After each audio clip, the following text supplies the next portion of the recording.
নমস্কার। শহরের কথায় সবাইকে স্বাগত। আমি পার্থ সখা অধিকারী পড়ছি আমার কবিতা কাঁদবে সকাল ভৈরবীতে। কবিতা কাঁদবে সকাল ভৈরবীতে।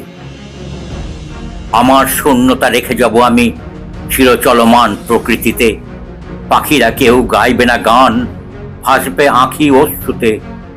সাগরের ঢেউ থেমে যাবে জানি, পাহাড়ও হবে চির অভিমানী। আকাশে তারারা জ্বলবে না আর, কাঁদবে সকাল ভৈরবীতে। শূন্যতা সব রেখে যাব আমি চিরচলমান প্রকৃতিতে। আমার প্রিয় শূন্য আকাশে খুঁজবে ভালোবাসা, সান্ধ্য নীরবে অস্ত যাবে অস্ফুটতার ভাষা। অন্ধ আবেগ ঘনাবে যখন, অস্থির হবে কামনায় মন। শূন্যতাই সে গুনবে আকাশ বিজলির ঘন ঝলকানিতে। শূন্যতা শুধু রেখে যাব আমি দরবারি ভরা সঙ্গীতে।